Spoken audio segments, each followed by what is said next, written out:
Ridwan, seorang TKI asal Jawa Tengah yang hidup sederhana di Jerman, tanpa sengaja menabrak mobil mewah milik seorang janda kaya.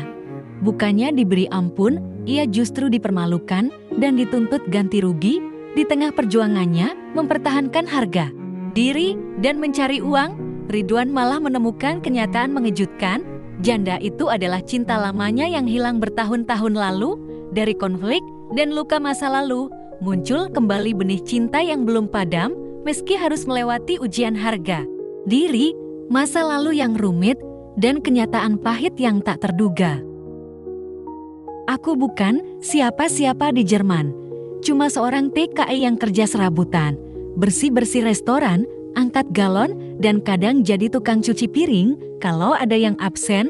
Namaku Ridwan, asal dari sebuah desa kecil di Jawa Tengah yang kalau kamu sebut ke orang Eropa, pasti mereka kira itu jenis sambal atau nama ikan laut. Hari itu, aku baru pulang kerja subuh dari restoran Turki di pinggiran Frankfurt. Udara dingin masih menusuk tulang. Mataku berat, sepeda tuaku berderit pelan menyusuri trotoar kosong, jalanan sepi. Aku cuma pengen cepat sampai ke kamar indekos yang sempit, rebahan, dan ngelurusin punggung. Tapi ternyata Tuhan punya rencana lain. Brak! Suara benturan keras memecah kesunyian pagi. Dalam hitungan detik, tubuhku terpelanting dari sepeda dan jatuh ke aspal. Lututku nyut-nyutan, sepedaku hancur. Tapi yang lebih parah, di depanku, sebuah mobil hitam mengilap mewah dan mahal penyok bagian depan sebelah kiri. Aku panik, lutut masih gemetaran, tangan gemetar, napas ngos-ngosan. Aku buru-buru bangun dan mendekati mobil itu. Mau minta maaf, mau ngecek apakah pengendaranya baik-baik saja. Tapi belum sempat aku buka mulut, pintu mobil terbuka dan keluarlah seorang wanita, tinggi, rambut pirang kecoklatan, pakai cuat mahal, sepatu hat tinggi, dan tatapan yang langsung bikin lututku tambah lemas. Oh my god, muasa sidugetan? Bentaknya, apa kamu buta? Dasar tidak tahu diri. Aku mundur setapak. Saya minta maaf, Ibu. Tadi saya maaf. Kamu tahu ini mobil apa? Ini bukan bajaj, bukan gerobak butut kayak sepeda kamu itu. Beberapa orang mulai berdatangan, ada yang merekam, ada yang cuma melongo. Aku berdiri kikuk di tengah kerumunan, wajahku panas, bukan karena udara dingin, tapi karena rasa malu yang luar biasa. Wanita itu terus memarahiku, katanya dia dalam perjalanan penting, katanya aku harus ganti rugi, katanya dia akan laporkan aku ke polisi, katanya aku mungkin ilegal di negara ini, kata-katanya seperti cambuk. Setiap kalimat menusuk harga diriku. Apa kamu kerja? Punya uang? Atau kamu gelandangan? Katanya dengan tatapan menghina. Aku telan ludah. Saya kerja halal, Bu, di restoran. Saya bukan kriminal. Dia melirik bajuku yang lusuh, sepatuku yang belel, dan wajahku yang mungkin belum sempat cuci setelah shift malam restoran. Cuci piring, ya. Yeah.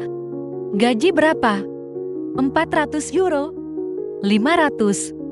Dia terkekeh sinis. Butuh berapa tahun buat bayar ini? Aku diam. Ingin rasanya menjawab, tapi lidahku keluh. Aku tahu, aku gak akan mampu ganti rugi dalam waktu dekat. Tapi bukan berarti aku layak dipermalukan begini. Setelah beberapa menit, polisi datang. Seorang petugas wanita mendekatiku, berbicara dengan bahasa Jerman cepat yang cuma separuhnya. Aku mengerti. Untung ada temanku, Hasan, yang tinggal satu indekos dan kebetulan lewat. Dia bantu jelasin ke petugas kalau aku bukan pelaku tabrak lari dan aku juga tidak sengaja. Polisi akhirnya bikin laporan dan bilang nanti aku dipanggil lagi. Tapi wanita itu, belakangan aku tahu namanya Elsa, bersikeras agar aku bertanggung jawab secara pribadi. Dia bilang akan menuntutku lewat jalur hukum kalau perlu. Setelah semua selesai, aku duduk di trotoar. Lututku berdarah, sepedaku remuk, dompetku cuma berisi 15 euro, selembar foto emak, dan tiket bus bulanan. Tapi yang paling sakit bukan itu, yang paling sakit adalah rasa malu. Seolah semua mata dunia memandangku sebagai sampah, padahal aku cuma kerja keras di negeri orang, nyari rezeki buat keluarga. Malamnya, aku susah tidur. Bayang-bayang wajah Elsa dan caciannya terulang terus di kepala, bukan cuma marah, ada sesuatu yang aneh dari matanya saat terakhir kami berpandangan, seperti rasa kaget yang tertahan, tapi entahlah, mungkin cuma perasaanku saja. Satu yang pasti, hidupku yang tadinya datar-datar saja, kini berubah, dan aku belum tahu perubahan ini bakal bawa petaka atau justru keajaiban yang tak pernah aku sangka. 3 hari setelah insiden tabrakan itu, aku dapat surat. Bukan surat cinta, bukan juga surat panggilan kerja, tapi amplop resmi dari firma hukum. Di dalamnya, ada kertas putih rapi yang aku sama sekali nggak ngerti bahasanya. Tapi satu hal yang jelas, aku dituntut ganti rugi sebesar 16.800 euro. Aku sampai harus duduk dulu di pinggir tangga kosan. Kepalaku yang perut mules, itu duit setara dengan 250 juta lebih. Bahkan, kalau aku nggak makan 3 tahun pun, nggak bakal cukup buat nutupin jumlah itu. Rip, kamu serius dituntut segitu? Tanya Hasan, temanku yang kebetulan baca barang isi surat itu. Aku cuma angguk pelan, nggak bisa ngomong. Rasanya kayak habis ditabok nasib berkali-kali. Hasan duduk di sebelahku, lu mau balas? Minta negosiasi? Atau nyari pengacara? Aku tertawa kecil, kecut, pengacara? Hasan, makan aja kadang ngutang di warung Turki, emang? Kita pikir tinggal di Eropa itu langsung kaya? Dia diam, matanya melihat jauh ke arah jalanan. Lu kuat, Wan, tapi jangan sampai harga diri lu diinjak. Lu bukan maling, bukan penjahat. Aku mengangguk, meski dalam hati jujur. Aku takut. Aku gak tahu harus ngapain. Esoknya, aku mulai cari kerja tambahan. Udah gak peduli lagi jam tidur. Siang jadi tukang bersih-bersih di kantor, malam ngangkut sayuran di pasar grosir. Kadang, jam 2 pagi baru pulang, terus jam 7 udah kerja lagi. Setiap kali lelah itu datang, aku ingat hinaan wanita itu Elsa. Cuci piring ya, kerja halal. Berapa gaji kamu? Semua kata-katanya masih nyangkut di kepala kayak paku berkarat. Tapi makin lama aku kerja, makin banyak orang yang justru baik padaku. Bos di restoran Turki sering kasih makan gratis, pemilik toko India tempat aku bersihin kaca suka ngasih tips lebih. Bahkan ibu-ibu Jerman yang aku bantu nyapu halaman pernah kasih kupon makan. Dunia nggak semuanya kejam. Tapi ada satu kejadian yang bikin hatiku campur aduk. Waktu itu aku antar pesanan makanan ke salah satu apartemen mewah di pusat kota. Nama di pesanan, Elsa M. Pas aku lihat daftar pengirimannya, jantungku langsung deg-degan. Jangan-jangan, dan benar saja, saat pintu dibuka, aku langsung bertatapan dengan wanita yang paling ingin aku hindari di dunia ini. Dia, Elsa, tapi kali ini dia tidak teriak, tidak marah. Dia cuma diam. Matanya menatapku lama, bahkan terlalu lama. Aku gugup. Pesanan makanan, dari restoran Turki, dia masih menatapku, seperti sedang menunggu sesuatu. Lalu, tanpa ekspresi, dia ambil makanannya dan bilang singkat, dan ketuk pintunya pun tertutup pelan. Tapi selama beberapa detik yang aneh itu, ada sesuatu di matanya, bukan hanya heran, tapi juga bingung, seperti mengenal, tapi lupa dari mana. Aku pulang malam itu dengan kepala penuh pertanyaan. Kenapa dia nggak marah? Kenapa dia nggak bilang, "Oh, ini kamu si penabrak itu," dan langsung usir aku? Atau jangan-jangan dia juga ngerasa ada yang familiar dari wajahku? Ah, Ridwan, jangan joer. Hidupmu aja udah ribet, jangan ditambah-tambahin teori aneh. Tapi sejak pertemuan itu, pikiranku nggak tenang. Aku jadi sering melamun. Kadang ingat masa muda dulu, saat masih SMA di kampung, ada satu cewek yang dulu aku suka setengah mati. Namanya Sari, wajahnya lembut, senyumnya manis. Tapi dia pindah sekolah tiba-tiba, katanya ikut ayahnya ke luar negeri. Sejak itu, hilang kayak ditelan bumi. Sari, Kenapa nama itu tiba-tiba muncul di kepalaku sekarang? Karena ada sesuatu dari Elsa yang mengingatkanku pada dia. Aku coba buang jauh-jauh pikiran itu. Karena itu nggak masuk akal, mana mungkin janda kaya Jerman itu adalah Sari. Lagian, kalaupun iya, kenapa dia berubah jadi orang yang sombong dan kejam begitu? Tapi sejak hari itu, hatiku terusik dan aku tahu cerita ini belum selesai. Sejak malam aku antar makanan ke apartemen Elsa, pikiranku nggak pernah tenang. Aku sering melamun sendiri di dapur restoran, bahkan sempat salah masukkan sambal ke makanan pelanggan Bul.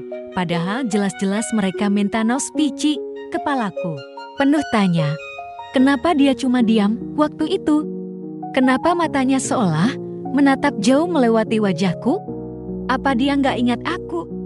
Atau justru terlalu kaget? Ridwan, teriak bosku, kalau kamu terus ngelamun, kamu bersih-bersih toilet sampai tutup. Aku langsung tersadar dan buru-buru lap meja, tapi dalam hati, tetap aja pikiranku kembali ke Elsa, atau lebih tepatnya, ke Sarin gadis SMA yang pernah jadi dunianya Ridwan versi muda. Kami dulu deket, sering belajar bareng. Sari suka pinjam catatan PR, tapi aku tahu alasan dia minjam tuh cuma modus. Karena tiap aku kasih, dia selalu senyum dan bilang, kamu tuh baik banget.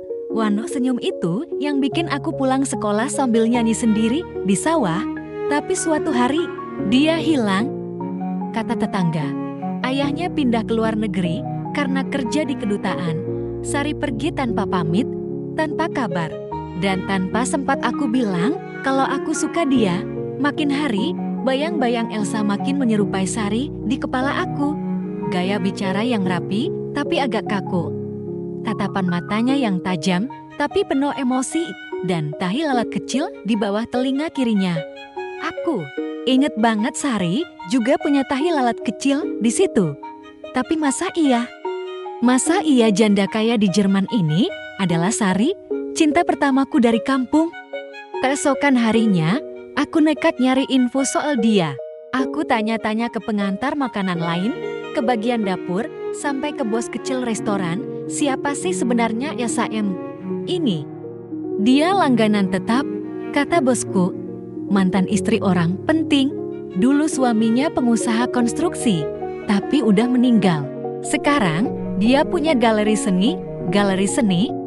Sari dulu suka gambar, suka banget malah. Aku inget, dia pernah gambar wajahku pakai pensil waktu kelas 2 SMA, katanya sih jelek. Tapi waktu itu aku nyimpen gambar itu sampai sobek dimakan rayap. Aku makin yakin ada yang gak beres. Dan Tuhan memang suka bercanda dengan cara yang gak ketebak. Hari Minggu, aku lagi ngambil sampah di belakang restoran. Tiba-tiba, suara langkah sepatu hat terdengar mendekat. Aku menoleh, dan dia berdiri di sana. Elsa pakai kot abu-abu, rambutnya digulung anggun, dan matanya menatapku lagi-lagi dengan cara yang bikin aku pengen mundur selangkah. Kamu kerja di sini? Tanyanya dalam bahasa Indonesia yang pelan. Degedap bahasa Indonesia. Dia tahu aku orang Indonesia? Oke lah. Tapi kenapa dia bicara pakai bahasa itu seakan dia pernah tinggal di Indonesia? Aku langsung jawab gugup, iya, Bu, saya kerja bersih-bersih dan kadang bantu dapur juga. Dia mengangguk kecil, lalu matanya menelusuri wajahku, lama-lama sekali. Apa kita pernah ketemu sebelumnya? Tanyanya. Aku tercekat, ingin bilang, iya, kamu Sari kan? Yang dulu suka curi-curi pandang waktu upacara bendera. Tapi lidahku keluh, aku cuma bisa bilang, mungkin, Bumi, saya juga merasa seperti itu. Dia diam, lalu tersenyum. Senyum yang samar, bukan senyum ramah, tapi lebih ke senyum yang penuh kebingungan. Namamu siapa? Tanyanya lagi. Ridwan, Bun. Dia mengangguk pelan. Ridwan. Nama itu bergema di bibirnya, seperti sedang memanggil kenangan. Tapi kemudian, dia buru-buru pamit. Maaf, saya harus pergi. Kita mungkin akan bicara lain waktu. Dia lalu berjalan pergi, meninggalkan aku yang masih berdiri kaku di samping tong sampah. Satu hal yang aku yakin sekarang, dia memang Sari. Atau setidaknya dia pernah jadi Sari di masa lalu. Tapi kenapa dia sembunyi? Kenapa pakai nama lain? Kenapa awalnya dia mempermalukanku? Apa dia beneran gak ingat siapa aku? Atau dia ingat tapi berpura-pura? Malam itu, aku kembali ke kamar dengan kepala penuh tanya. Aku buka laci meja, ambil dompet usang, dan mengeluarkan satu-satunya kenangan masa lalu yang masih kupunya, foto kenangan waktu SMA saat aku berdiri di belakang barisan dan Sari berdiri di depan dengan rambut dikuncir dan senyum kecil yang aku hafal seumur hidup. Aku pegang foto itu, erat. Aku tahu itu kamu, Sar. Bisikku pelan, dan untuk pertama kalinya sejak bertahun-tahun, aku berharap bisa bilang langsung bahwa aku gak pernah benar-benar lupa. Sejak pertemuan itu, aku makin yakin wanita bernama Elsa itu bukan sekadar janda kaya. Dia adalah Sari, gadis yang pernah membuat dunia remajaku penuh warna dan lalu menghilang seperti kabut pagi. Tapi kepastian itu datang bersama satu masalah. Kenapa dia berpura-pura tidak mengenalku? Malam-malamku jadi penuh spekulasi. Aku tidur telat karena terus memandangi foto lama, mengingat-ingat semua detail tentang Sari. Wajahnya, suaranya, cara dia menyebut namaku waktu minta diajari matematika, bahkan bekas coretan di buku LKS yang dia tinggalkan waktu dulu gak sengaja aku bawa pulang. Lucunya, semua kenangan itu lebih jelas dari masa kini yang sedang kujalani. Pagi itu, aku nekat. Aku datang lebih awal ke restoran, numpang wifi, dan mulai mencari galeri seni yang katanya milik Elsa. Setelah muter-muter di Google Maps dan baca-baca profil orang, akhirnya kutemukan Galeri Lichtblick terletak di distrik seni kota. Kecil tak jauh dari Frankfurt, dan benar saja nama pemiliknya tertulis Elsa Meinhardt. Tapi yang bikin jantungku berdetak lebih kencang adalah foto kecil di pojok halaman itu. Itu dia, itu Sari. Wajahnya dewasa, gaya rambutnya berubah, tapi senyumnya tetap sama. Hatiku campur aduk antara senang karena akhirnya yakin dan bingung harus apa. Haruskah aku datang dan bilang, "Hai, Sar, kamu dulu pernah janji mau traktir aku cilok waktu lulus SMA, ingat?" Konyol. Tapi hati ini gak bisa bohong. Aku penasaran. Aku rindu dan aku juga ingin tahu kenapa dia berubah jadi sosok yang sekeras itu saat kami pertama kali bertemu. Akhirnya, hari Minggu berikutnya, aku pakai kemeja yang paling bersih yang aku punya, celana jeans yang udah mulai memudar, dan sepatu kets butut yang kupel setiap malam. Aku berdiri di depan galeri itu dengan tangan berkeringat. Gedungnya nggak besar, tapi elegan. Dindingnya putih. Ada lukisan besar terpajang di kaca depan. Di dalam, suasana tenang, lampu remang, bau cat minyak dan kayu tua menguar samar. Ada beberapa pengunjung, mostly orang Jerman, dengan gaya artistik, dan di tengah ruangan itu, dia berdiri. Elsa atau Sari, dia sedang berdiri di samping lukisan besar bergambar pemandangan sawah. Anehnya, lukisan itu mirip banget dengan pemandangan kampungku, gunung kecil di kejauhan, sawah berundak, dan langit sore yang jingga. Aku melangkah pelan. Dia belum sadar aku datang. Tapi ketika aku berdiri cukup dekat, dia menoleh, matanya langsung membesar. Untuk sesaat, dia seperti kehilangan kata. "Ridwan?" Bisiknya pelan, hampir tak terdengar. Aku hanya mengangguk, tenggorokanku kering. "Sari," kataku. Wajahnya pucat, napasnya tercekat. Dia menatapku lama, dan matanya mulai berkaca-kaca. Aku pikir kamu udah lupa," katanya akhirnya. Aku tersenyum kecil. "Gak mungkin, kamu bukan orang yang gampang dilupain." Dia tertawa. Pelan, getir, aku juga gak pernah benar-benar lupa. Tapi hidup membawaku terlalu jauh dari semuanya. Kami duduk di pojok galeri, di dekat jendela. Orang-orang lain sibuk melihat karya seni, sementara kami sibuk membuka kotak masa lalu yang sudah terkunci terlalu lama. Sari cerita, tentang ayahnya yang tiba-tiba ditugaskan ke Jerman, tentang hidupnya yang terpaksa berubah, tentang pernikahannya dengan pria Jerman yang ternyata kasar dan manipulatif, tentang kehilangan anak sematawayangnya karena penyakit langka, tentang sepinya menjadi janda di negeri orang. Aku sempat mau kembali ke Indonesia, katanya, tapi aku takut gak ada yang mengenaliku lagi. Takut kamu udah bahagia sama orang lain? Aku menunduk. Aku pikir kamu udah benar-benar hilang. Aku sempat nyari kamu lewat Facebook, tapi nama kamu berubah. Kamu gak pernah upload apa-apa. Dia mengangguk. Aku tutup semua akses ke masa lalu. Tapi ternyata masa lalu itu malah datang menabrakku. Kami tertawa bersama. Dan untuk pertama kalinya setelah bertahun-tahun, aku melihat Sari tersenyum bukan sebagai Elsa yang galak, tapi sebagai gadis yang dulu duduk di sebelahku saat upacara hari Senin. 1 jam kami bicara, lalu 2 jam. Aku lupa dunia luar, lupa surat tuntutan, lupa rasa malu saat pertama kali dia permalukan aku. Tapi sebelum aku pulang, dia berkata pelan, tapi Ridwan, walaupun aku Sari, sekarang aku adalah Elsa. Banyak hal yang sudah berubah. Aku hanya diam. Karena aku tahu kalimat itu bukan peringatan, tapi pengingat bahwa meski kami pernah saling memiliki kenangan, bukan berarti kami bisa langsung kembali ke masa lalu. Tapi satu hal pasti, sejak hari itu, cerita kami tak lagi sama. Sudah seminggu sejak aku terakhir ngobrol panjang dengan Sari atau Elsa. Seminggu yang aneh. Pikiran ini rasanya kayak habis dilempar ke jurang waktu, lalu dipaksa naik lagi tanpa pegangan. Di satu sisi, aku bahagia. Ternyata cinta lamaku nggak benar-benar hilang. Tapi di sisi lain, aku bingung, takut, dan jujur aja, terluka. Karena walaupun kami sudah saling mengenali, semuanya nggak serta-merta jadi indah kayak di film drama Korea. Hubungan kami sekarang penuh batas yang tidak terlihat. Ada jarak yang pelan-pelan justru makin terasa, bukannya makin dekat.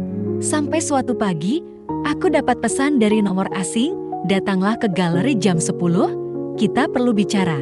Aku langsung tahu siapa pengirimnya, dan tanpa pikir panjang, aku datang. Sesampainya di sana, galeri sedang tutup, tirai ditarik, lampu redup. Hanya ada dia, duduk di pojok ruangan dengan 2 cangkir teh di atas meja bundar kecil. Wajahnya tenang, tapi ada semacam ketegangan yang bisa kurasakan dari cara dia meneguk teh dengan tangan sedikit gemetar. Aku gak akan lama, katanya langsung. Aku cuma mau jujur tentang semuanya. Aku duduk perlahan, menatap matanya yang tampak berkabut. Aku tahu kamu pasti bertanya-tanya, kenapa dulu aku bersikap begitu ke kamu waktu kamu nabrak mobilku? Kenapa aku marah, menghina, dan mempermalukan kamu? Aku mengangguk pelan. Ian, aku gak bisa bohong, itu sakit. Sar, aku bukan orang sempurna, tapi aku juga bukan maling. Dia menunduk, dan aku bukan wanita yang setegar kelihatannya, Ridwan. Lalu dia mulai cerita tentang hidupnya setelah menikah dengan pria Jerman bernama Markus. Awalnya, Markus perhatian dan romantis, tapi setelah anak mereka lahir, semua berubah. Markus jadi dingin, kasar, dan sering merendahkan. Elsa, yang dulu Sari, berubah menjadi sosok yang selalu harus terlihat kuat, padahal hatinya remuk setiap hari. Dan puncaknya, anak sematawayangnya meninggal karena gagal ginjal. Sejak saat itu, Elsa tak pernah lagi percaya pada apapun, termasuk cinta. Dan ketika kamu muncul dengan wajah yang begitu familiar, aku kaget, takut, marah. Aku pikir Tuhan sedang main-main dengan hidupku. Aku tercekat, lidahku kaku. Kamu muncul saat hidupku sedang kacau, dan aku marah, bukan karena kamu nabrak mobilku, Ridwan, tapi karena kamu mengingatkanku pada siapa diriku dulu, seseorang yang sudah mati sejak lama. Ruangan jadi hening, lalu perlahan aku bicara. Kenapa kamu gak bilang dari awal, Sar? Kita bisa bicara baik-baik. Kita bisa mulai dari mana kita berhenti. Dia menggeleng. Kamu gak ngerti, Iya, aku bukan lagi gadis yang suka coret-coret buku PR. Aku sekarang perempuan yang sudah kehilangan terlalu banyak. Dan kamu juga bukan cowok SMA yang suka bawa roti goreng ke sekolah. Aku tertawa kecil, tapi aku masih suka roti goreng. Loh, dia tersenyum, tapi senyum itu cepat luntur. Aku masih ingat, malam sebelum aku pindah ke Jerman, aku tulis surat buat kamu, aku titip ke tetangga yang bilang kenal sama keluargamu. Aku kaget, aku nggak pernah dapat surat itu. Ya, aku juga baru tahu, surat itu nggak pernah sampai. Aku kira kamu mengabaikanku.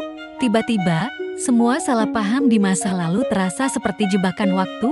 Kami terpisah karena dunia, tapi makin jauh karena komunikasi yang tak pernah sampai. Aku bangkit berdiri. Sarah, kita nggak bisa ubah masa lalu, tapi kita bisa coba perbaiki sekarang. Kalau kamu mau. Dia menatapku, lama aku ingin read. Tapi aku takut, aku sudah terlalu lama hidup di dunia yang keras. Dunia yang penuh prasangka, hitungan, dan topang. Aku dekati dia perlahan, lalu duduk di sampingnya. Aku juga hidup di dunia yang keras. Sarah, aku tahu rasanya diremehkan, dibilang cuma TKI miskin, seolah kerja jujur itu hinan. Dia menatapku dan matanya berkaca-kaca. Tapi kali ini bukan karena sedih, seperti ada sesuatu yang akhirnya pecah dari dalam. Ridwan, katanya pelan, aku batalkan tuntutan ganti rugi itu. Aku terdiam, kaget nggak tahu harus senang atau justru khawatir. Aku sadar, semua itu cuma pelampiasan. Kamu nggak pantas menerima itu semua, dan aku ingin memperbaiki kesalahan. Aku menghela napas panjang. Rasanya kayak beban sekarung batu di punggung ini, akhirnya dilepasin. Tapi ini bukan soal duit, Sar, kataku. Ini soal kita. Dia tersenyum samar. Kita masih bisa ada kita, ya? Aku balas senyumnya. Entah. Tapi aku tahu satu hal. Aku nggak mau kehilangan kamu 2 kali. Aku kira setelah pertemuan itu, segalanya bakal jadi lebih ringan, lebih hangat, lebih mudah. Nyatanya, justru sebaliknya, sejak Elsa atau Sari membatalkan tuntutan dan bicara jujur soal masa lalunya, hubungan kami jadi lebih dekat. Tapi, juga lebih rumit. Aku mulai sering datang ke galerinya, kadang bantu-bantu bersih-bersih, kadang cuma duduk sambil ngobrol di sela-sela waktu luang, dan entah kenapa, perlahan kami kembali seperti dulu, tertawa karena hal remeh, saling ledek, saling diam. Tapi nyaman. Namun, di balik kenyamanan itu, ada rasa takut dari dia maupun dariku. Sari bukan lagi gadis manis berseragam SMA. Dia adalah wanita dewasa dengan luka kehilangan anak, pernikahan gagal, dan dunia seni yang penuh tekanan. Sementara aku cuma seorang TK yang kadang makan pakai mie instan 3 hari berturut-turut kalau belum gajian. Sore itu, kami duduk di bangku taman kecil di belakang galerinya. Musim semi mulai datang. Udara nggak lagi terlalu dingin. Di tangan kami masing-masing ada secangkir kopi hangat. Aku kadang mikir, katanya tiba-tiba, apa? Kamu benar-benar bisa nerima aku? Reed, maksudku, aku bukan perempuan tanpa masa lalu. Aku menoleh padanya. Sar, semua orang punya masa lalu, termasuk aku. Kamu tahu nggak? Dulu aku hampir jadi satpam minimarket, kalau aja nggak ditawarin kerja ke Jerman. Dia tertawa kecil, tapi tak lama. Tawanya meredup. Bukan itu maksudku. Aku punya bekas luka, bukan yang kelihatan di tubuh, tapi yang nggak bisa hilang walau berapa kali aku pura-pura bahagia. Aku menatapnya, serius, aku juga punya luka. Sar, dulu aku nungguin kamu bertahun-tahun. Aku cari kamu di media sosial, tanya ke teman-teman SMA, tapi semua nihil. Aku pikir kamu sengaja ninggalin aku. Dia terdiam, dan waktu pertama kali kita ketemu di jalan itu, lanjutku, aku nggak cuma sakit karena kamu maki-maki aku, tapi juga karena aku ngerasa orang yang paling aku rindukan berubah jadi orang yang paling menyakitiku. Matanya mulai berkaca-kaca, tapi dia menunduk, mencoba menahan. Aku marah waktu itu, Bisiknya bukan ke kamu, tapi ke hidup, ke Tuhan. Karena semua yang aku punya diambil. Aku kehilangan anakku. Suami yang kupikir cinta, ternyata penghancur, dan ketika kamu datang. Aku takut itu, semua terulang lagi. Aku pegang tangannya pelan. Aku bukan dia, dia mengangguk. Aku tahu. Tapi hatiku masih belajar percaya lagi. Kami diam lama. Cuma suara angin dan burung kecil yang terdengar. Beberapa hari setelahnya, aku diajak Elsa ke acara pameran seni. Galeri kecilnya ikut berpartisipasi di festival seni musim semi di kota tetangga. Dia minta aku bantu angkut lukisan-lukisan. Awalnya, aku grogi, aku nggak ngerti seni. Tapi dia bilang, kamu nggak perlu ngerti, kamu cuma perlu ada. Acara itu mewah, banyak orang berpakaian rapi, berbahasa Jerman cepat, tertawa kecil seperti tahu semua kode sosial yang aku nggak ngerti. Tapi aku tetap berdiri di sana, di sampingnya, dan jujur, aku bangga karena meski aku cuma tukang bersih-bersih, aku bisa berdiri di samping wanita yang pernah jadi impianku dan masih jadi impianku. Tapi di tengah acara, ada seorang pria menghampiri kami. Elsa, siapa pria itu? Kamu datang juga? Suaranya berat, penampilannya rapi, sorot matanya tajam. Elsa langsung tegang. Markus. Aku merinding. Markus, itu mantan suaminya. Siapa ini? Tanya Markus sambil melirik ke arahku. Elsa menatapku. Sebentar, teman. Jawabnya singkat. Markus mengangguk, tapi senyumnya sinis. Ah, teman ya? Kamu cepat sekali ganti suasana. Aku mulai emosi. Tapi aku tahan, karena bukan bagianku untuk ribut di situ. Setelah Markus pergi, Elsa menghela napas panjang. Dia masih suka muncul tiba-tiba, kadang teror, kadang pura-pura ramah. Aku lelah. Aku menggenggam tangannya. Kalau kamu mau, aku akan tetap di sampingmu. Apapun yang terjadi. Dia menatapku, lama aku ingin percaya, Rigel, tapi bisakah cinta yang lama cukup untuk menambah luka yang terlalu dalam? Aku diam, karena aku pun belum tahu jawabannya. Hari-hari setelah pameran seni itu, aku mulai merasa ada jarak lagi antara kami, bukan karena aku ingin menjauh, bukan juga karena Elsa berubah sikap, tapi karena aku sadar ada dinding yang belum benar-benar runtuh. Sejak pertemuan dengan Markus, aku perhatikan ekspresi Elsa jadi lebih waspada, lebih hati-hati. Dia tetap hangat, tetap ajak aku ngobrol, tetap senyum saat aku datang bantu di galerinya. Tapi aku tahu, itu bukan senyum yang lepas. Ada beban di balik matanya, dan aku tahu, luka itu belum benar-benar sembuh. Sampai akhirnya, pada suatu malam yang dingin, aku menemuinya di galeri. Dia sedang duduk sendiri, lampu remang, tangan menggenggam cangkir teh yang mulai dingin. Aku nggak bisa tidur beberapa hari ini, katanya lirih, tanpa aku tanya, ada yang ganggu pikiranmu? Dia mengangguk pelan, lalu diam. Lama aku duduk di sebelahnya. Kalau kamu nggak nyaman cerita sekarang, nggak apa-apa. Aku di sini aja. Dia menoleh, lalu menatapku. Tajam, tapi rapuh. Kamu tahu kenapa aku takut dengan perasaan ini, Reid? Tanyanya, karena aku pernah mencintai seseorang. Dan cinta itu berubah jadi jerat. Jerat yang membuatku kehilangan diri sendiri. Aku menunduk, maksudmu Markus? Iya, dulu aku kira dia penyelamatku. Setelah ayahku meninggal, dia yang bantu aku bertahan di Jerman. Dia yang dampingi aku saat aku kuliah. Tapi setelah aku menikah, dia berubah jadi penguasa. Dan aku cuma bayangannya. Aku mengepalkan tangan. Di pangkuan, aku bukan Markus, Sar. Aku tahu, katanya cepat. Tapi trauma itu seperti bayangan. Walaupun kamu nyalain cahaya secerah apapun, dia tetap ada. Aku mengangguk, lalu menarik napas panjang. Aku juga punya luka, Sar. Dulu waktu kamu pergi tanpa kabar, aku ngerasa dihianati. Aku marah. Aku janji sama diriku sendiri gak bakal percaya lagi sama cinta. Tapi waktu lihat kamu lagi, semua itu runtuh. Karena ternyata aku masih sayang. Dia terdiam, tapi aku bisa lihat matanya mulai basah dan selama ini aku mikir. Lanjutku, apa gunanya kita saling cari, saling tunggu? Kalau akhirnya takut saling luka, aku menoleh padanya. Kalau kamu perlu waktu, aku kasih waktu. Kalau kamu butuh ruang, aku beri ruang, tapi aku di sini. Bukan untuk menyelamatkan kamu. Aku di sini karena aku ingin jalan bareng kamu, dan saat itu, Elsa mulai menangis, bukan tangis keras, tapi tangis yang keluar pelan, seperti air dari bendungan yang perlahan retak. Kenapa kamu tetap sabar?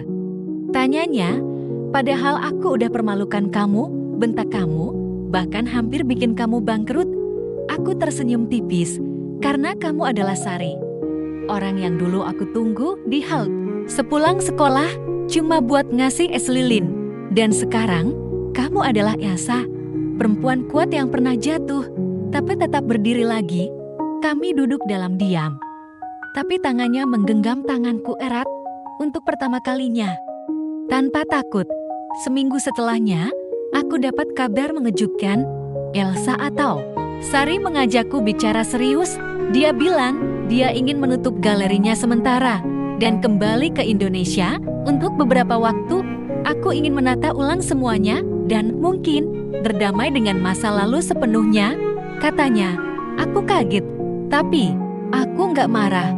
Justru aku lega, karena itu artinya dia ingin sembuh, bukan lari.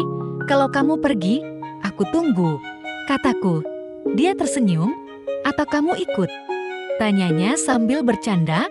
Aku ikut tertawa. Tapi entah kenapa, ada harapan kecil dalam kalimat itu. Sebelum dia berangkat, kami berjalan bersama di taman yang dulu sering kami datangi, tanpa canggung, tanpa ketakutan, hanya dua orang yang pernah saling kehilangan. Dan kini belajar untuk saling menemukan kembali. Ridwan, katanya pelan. Terima kasih, bukan karena kamu bantu bersihin galeri. Tapi, karena kamu gak pernah berhenti jadi kamu. Aku menatapnya. Sar, cinta kita dulu mungkin berhenti di halaman tengah. Tapi aku harap kita bisa menulis bab baru yang lebih panjang. Dia tersenyum, lalu memelukku singkat, hangat. Dalam sampai jumpa di bab berikutnya, ya. Dan aku hanya bisa menjawab, aku tunggu. Sudah 3 bulan sejak Sari atau Elsa terbang kembali ke Indonesia. Awalnya, hari-hariku terasa kosong. Tak ada lagi tawa pelan di galeri. Tak ada lagi secangkir teh hangat di sore hari.